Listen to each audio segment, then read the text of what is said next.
That was the year, recreating notable events of passing time, reviving memories of men and women who have contributed to the history of a modern world.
1913, that was the year.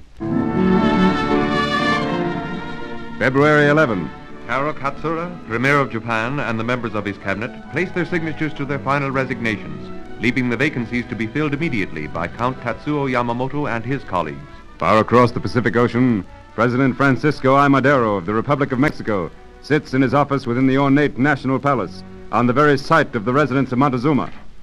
Senor Presidente, Senor Madero. Well, what is it? Look, here is a copy of the telegram General Diaz sent yesterday to President Taft of the United States. You can give assurance to your citizens that my future policy will be to protect American property and citizens in Mexico like I did when I was in control of the port of Veracruz. Signed, Felix Diaz. You know what this means, Senor? Yes, I know. Diaz and Huerta are assuming that their revolution against my government is successful. Well, it shall not be. I will fight them to the last. They want me to resign. I will not resign. I was elected by the people. I am the constituted president. I will die before I will resign. But on February 18, after a bloody engagement in the streets of the capital... You will place your signature there, Senor Madero. There, I have done it. I have resigned. Now, General Huerta, what next? Next. Comandante, you will escort the prisoner to the penitentiary. Prisoner? You are under arrest, senor. You, your Vice President, Senor Suarez, and all your cabinet. Comandante, take charge.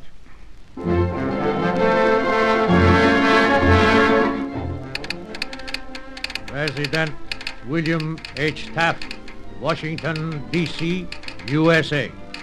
I have the honor to inform you that I have overthrown this government.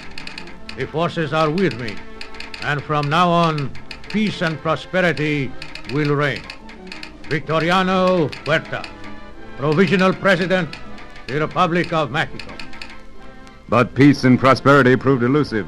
5 days later, ex-President Madero and his ex-Vice President were shot to death. Their assassination explained... They have been killed while trying to escape. Thus, the Republic of Mexico contributed her share to the growing turbulence of world affairs in 1913. 1913, that was the year. London, February 26. Mrs. Pankhurst, in the name of the Crown, I arrest you for inciting persons to do malicious damage to property. If you are granted bail, will you refrain from political activities pending your trial? Certainly not. Then you shall be held without bail. I repudiate the right of the local authorities to try me.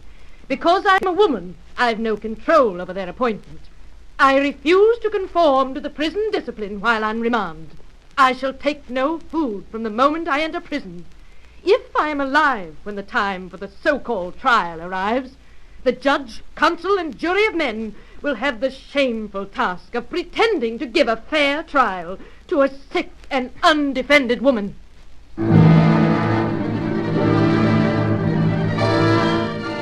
Militant English suffragette Emmeline Pankhurst was brought to trial. The usual decorum of British justice continually disrupted throughout the proceedings by demonstrations by her colleagues. On the final day, April 3... Order! Order! I must have order! There will be order in this court. Human life is in peril. We have resolved no longer to respect it. Trouble of all sorts must be faced. Order! Order! What we women intend to do will be the coming reign of terror. Order! Order! As justice here, I positively insist there be no more outbursts. The defendant will face the court. Have you anything to say before sentence is passed upon you? I most certainly have. This movement will go on whether I live or die. These women will go on until women have obtained the common right of citizenship throughout a civilized world. Is that all? Yes, for the time being. I must pass a severe sentence on you. If you would only realize the wrong you are doing and use your influence in the right direction, I should be the first to use my best endeavors to secure a mitigation of your sentence. I cannot and will not regard your crime as trivial. It is a most serious one. I therefore sentence you to serve 3 years in penal servitude for inciting persons Penal to do servitude! malicious damage. I'll fight! I'll fight! After serving only 5 months of her sentence, during which she pursued her usual course of a hunger strike, Mrs. Pankhurst sailed for the U.S. As she landed at New York City... Mrs. Pankhurst, have you ever been convicted of arson? I have not. My last conviction was for conspiracy. There is a long list of crimes in England for which they convict women now. Just relics of the time when men were fighting for suffrage. Mrs. Pankhurst, I am sorry to inform you that it is my duty to detain you and escort you to Ellis Island, where you will appear before the Board of Special Inquiry. At that time, your right to enter the United States will be decided. Well, I'm very much surprised to hear that I'm not to be permitted to land in what has always been described to me as a free country. I would not allow unjust detention in England, and I'll not suffer it in the United States. I didn't come to interfere with the business of the American women. It is their business to get the vote for themselves. But the Goddess of Liberty smiled, and after a detention of but 3 days, Mrs. Pankhurst was admitted to the U.S. 3 years later, in 1918, Mrs. Pankhurst smiled. The right of suffrage was granted to English women over the age of 30. 1913, that was the year.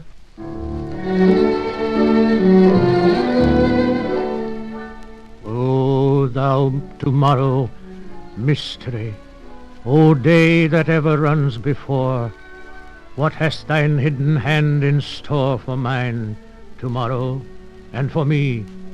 O thou tomorrow, what hast thou in store to make me bear the now?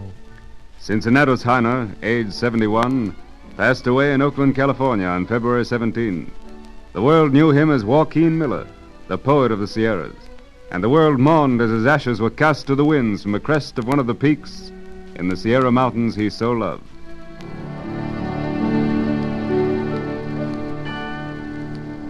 "1913, that was the year." That America experienced the Terpsichorean metamorphosis from the quadrille, the lancers, the waltz to ragtime. From the dank, dismal dives of southern side streets and alleys, there arose a new and raucous genus of American dances. New York's Tin Pan Alley took the shoulder-shaking infant to its bosom with gladsome cries of praise. Israel Ballin began writing syncopated tunes under the name of Irving Berlin, and the nation shuffled, shoved, shambled, and shook to a series of animal dances. The bunny hug, the horse trot, the crab step, the kangaroo dip, the camel walk, the fish walk, the chicken scratch, the lame duck, the snake, the grizzly bear, the turkey trot, and the foxtrot. Lyrics were bereft of reason, if not rhyme. But 1913, ragtime was more than mere music, far greater than just a series of new dance steps. Even Vernon and Irene Castle, attempting to inject grace and charm into ballroom antics, couldn't stem the tide. For ragtime was an index of a national mood, a criterion of American frame of mind, a forerunner of jazz and swing. 1913, that was the year. The torrential March rains swept down into the valleys of Ohio and Indiana, costing a loss of 3,500 lives, property damage of more than $50 million. That was the year? The White House, Washington, D.C., October 10, a few moments before 2 p.m. I have Galveston on the wire, Mr. President. Are they ready, Mr. Smithers? Hello, Galveston. Is the cable ready? Yes, sir. Everything is set. I'll give the warning.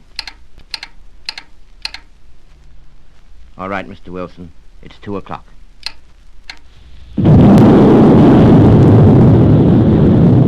Four 4,000 miles from the scene, President Woodrow Wilson touched the button which set off 8 tons of dynamite, destroying the Gamboa Dike, the last obstruction to navigation from Atlantic to Pacific through the Panama Canal. 1913. That was the year? That the silver screen shone with the smiling countenance of America's sweetheart, Little Mary, Mary Pickford. That other famous movie names were J. Warren Kerrigan, Alice Joyce, Carlisle Blackwell, Bronco Billy. And that was the year? That for the first time in history, a U.S. president rode to his inauguration in an automobile instead of a horse-drawn carriage. Amazed citizens gazed in wonder, realized that, after all, the horseless carriage was probably here to stay, and sang... Johnny O'Connor bought an automobile. He took his sweetheart for a ride one Sunday. Johnny was togged up in his best Sunday clothes. She nestled close to his side. Things went just dandy till he got down the road. Then something happened to the Old machinery, that engine got his goat. Off went his hat and coat, everything needed repairs. He'd have to get under, get out and get under, to fix his little machine. He was just dying to cuddle his queen. But every minute, when he'd begin it, he'd have to get under, get out and get under. Then he'd get back at the wheel.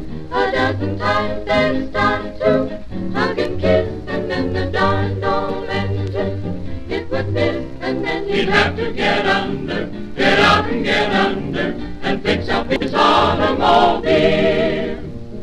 Millionaire Wilson said to Johnny one day, Your little sweetheart don't appreciate you. I have a daughter who is hungry for love. She likes to ride by the way. Johnny had visions of $1 million in gold. He took her riding in his little auto, but every time that he went to say marry me, was the old story again. He'd have to get under, get out and get under, to fix his little machine. He was just dying to cuddle his queen. But every minute, when he'd begin it, he'd have to get under, get out and get under. Then he'd get back at the wheel. A dozen times they'd start